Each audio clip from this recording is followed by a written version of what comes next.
Today is Thursday, September 12th, about 1:30 p.m. And I hated to record in my vehicle because I see so many people doing that. But this is the time that I'm free for lunch. And just want to share some thoughts. This morning when I was coming into work, I was reminded of a recording that I made years ago when I was in traffic in Arizona, because a similar thing happened to me this morning. I was behind this vehicle, and there were cars that were in traffic. The vehicle was in the far right lane. Apparently, they wanted to get all the way over to the left lane. It was like 3 lanes there.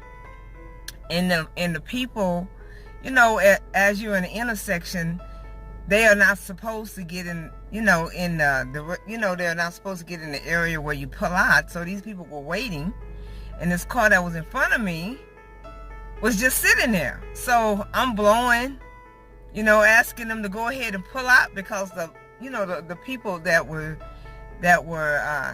east of them was allowing them to go, and they were afraid to pull out. So I just got out of my lane from behind them and went around them, and then I got into the lane, and they followed behind me. The thing that I realized is sometimes people are afraid, and I think their lives may be similar to the way that they drive. This person was in one area.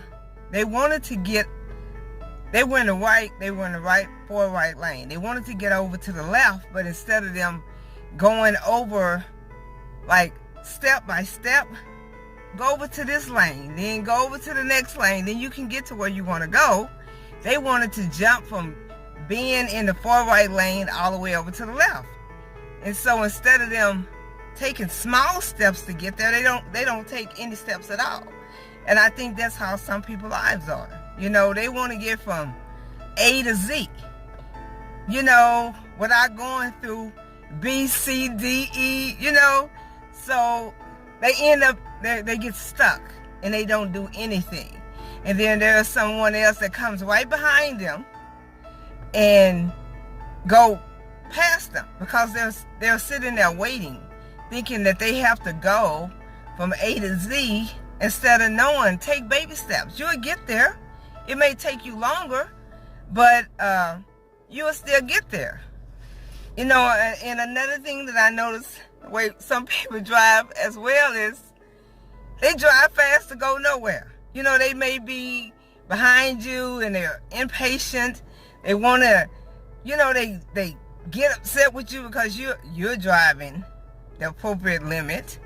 You may even be going a little bit faster than you should, but that's not fast enough for them.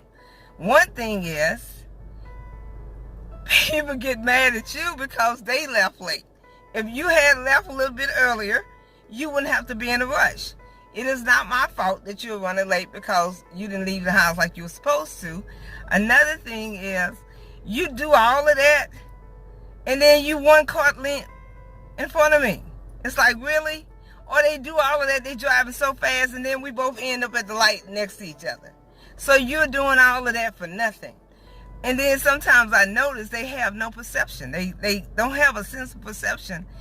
When I'm driving, I can tell if I can pass another vehicle. If there's a gap in between, I can look at the speed to see, okay, I might can get in there. Now, there are some people out there that has excellent perception.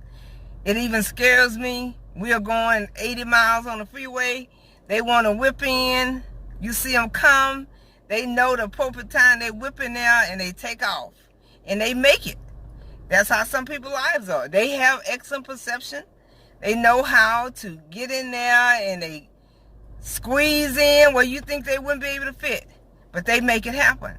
Well, there are others who are going fast because they have no perception, no plans, no idea how long it's going to take.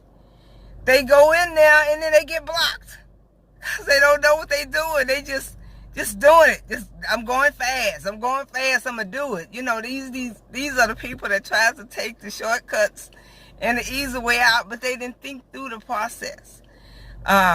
you really need to think through the process. And these people are reckless. They cause accidents. You know, these are the ones that are not cognizant of their surroundings. They're just, I see it, I'm going to go for it, I'm going to make it happen. In reality, nothing happens because they didn't prepare for it.